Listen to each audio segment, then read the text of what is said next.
Mr. and Mrs. Wren were very surprised when the baby fairy hatched from one of their eggs. The other birds peeped in shock. "Oh dear," the blackbird said. "Does this mean the fairies are coming back?" Owl pondered. "As you can see, she is not a full fairy," he said, and pointed at her wingless back. The wrens looked lovingly at their baby and replied, "We will raise her as our own and name her Tiny Jenny." In no time, the wren chicks turned from fluff to feathers. Tiny Jenny grew too, though no taller than a toothpick. A spider spun her a dress, and Mr. Wren found some twine for a belt. When it was time to fledge, Min the oldest and Drew the middlers jumped from the nest with a flitter and floated to the ground. Tiny Jenny leapt out with a whoop and crashed into the undergrowth. "Well done, me," she declared, brushing herself off. A wren's day is mostly about flying here and there for nuts and seeds and worms to eat. Tiny Jenny stepped on the ground, learned to navigate the tall stems and brambles to find enough food to fill her tummy. But she was a menace in the woods. She dug up squirrel nuts. She blocked molehills. She decorated hedgehog pines with fallen leaves. Early one morning, Tiny Jenny overheard her woodland neighbors complaining to Mr. and Mrs. Wren. "She is a mischief," moaned Rabbit, combing sticky wheat from her ears. "I mean really," added Squirrel, "letting a fairy run riot in the woods. How could you?" The wrens drooped their wings helplessly, and said, "She is just a chick." Tiny Jenny's lip wobbled and she scurried away.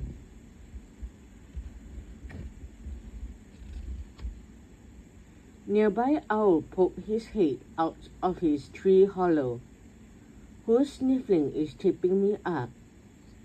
"It's Tiny Jenny," sniffled Tiny Jenny. She wiped the snot off her face. "Oh, what is a fairy?" "You are, of course," Owl tooted. She scowled, then threw back her small shoulders. "I'm not." "Well, why don't you go find some fairies and see for yourself?" "Maybe I will," Tiny Jenny said. Over the stream and around the mossy boulders, Tiny Jenny strutted. It was not long before she was deeper into the woods than she had ever been before. At last the trail led her to a grove of ancient trees, and in the middle grew a perfect circle of mushrooms. "Hello," called Tiny Jenny. "Any fairies around?" No answer. She clambered through the tree hollow. "Yoo-hoo! Fairies?" Silence. Onward she went into the mushroom ring. Whoosh! Suddenly a flurry of fairies flew down from the treetops and out of the tree holes. "Who is this?" they asked, circling Tiny Jenny and prodding her. A fairy with golden crown stepped forward and extended a hand for Tiny Jenny to kiss.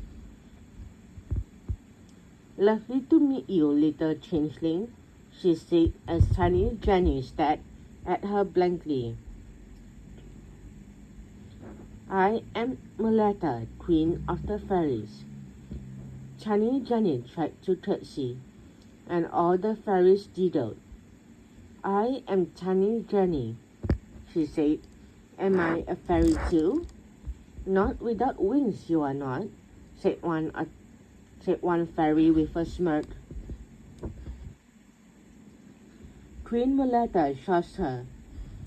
What Isabel means is, to be a fairy you need a pair of lovely wings, she buzzed her own.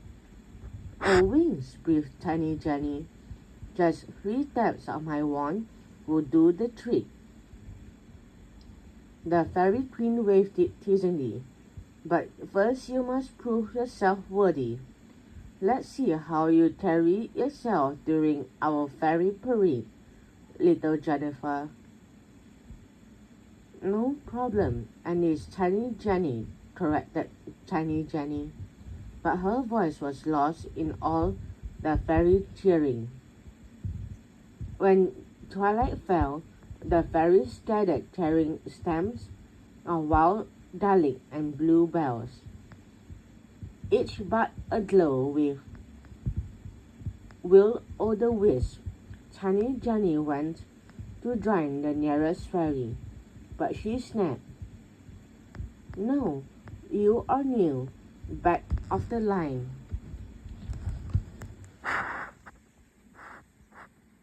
So Tiny Jenny trailed behind.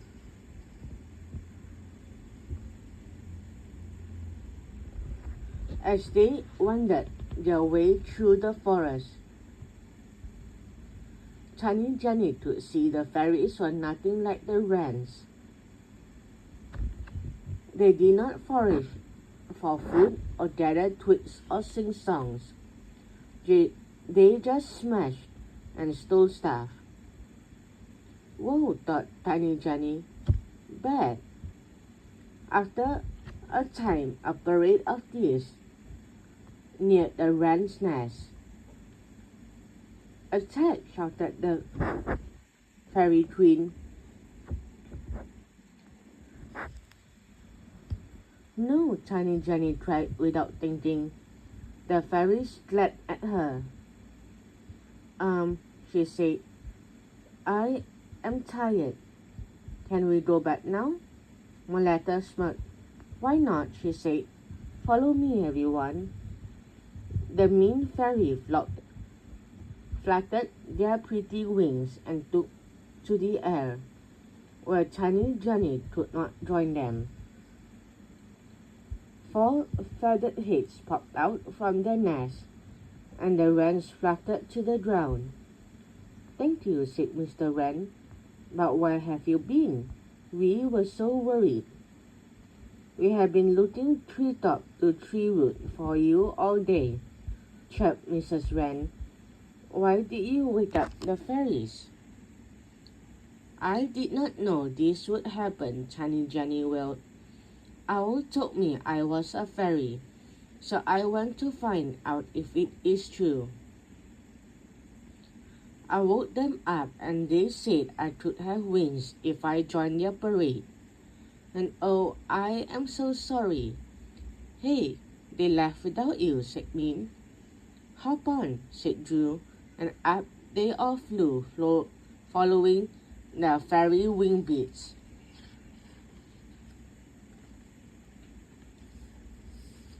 Tiny Jenny left her family hiding in a nearby tree and stepped back inside the fairy ring. The fairies were busy tipping the plunder they had stolen from the squirrels into a silver dish. Well done, small Jen, praised the queen, stepping forwards. You kept up with the fairy parade. You will make a fine fairy. It is Tiny Jenny, corrected Tiny Jenny. All you need to do now to fully become a fairy, the queen continued, is add your own mushroom to the fairy ring. She passed one to Tiny Jenny. Thank you, she said, but I will just take the wings, please. Don't you want to be a fairy, Teensy Jen Jen? Asked the queen, her voice rising. The fairy smiled and leaned in to watch. Tiny Jenny twirled the mushroom in her hands, then let it drop. "No, I do not want to be a fairy," she declared. The fairy dashed.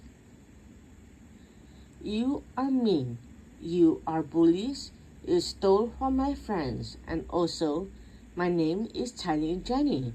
Her cry echoed through the woods. The fairy queen snapped her wand in rage.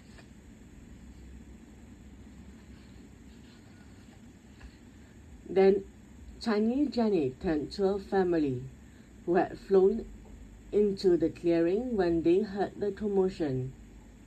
"Do you know what, Mom?" she said. "I am hungry." She leapt onto the nearest mushroom and took a humongous bite.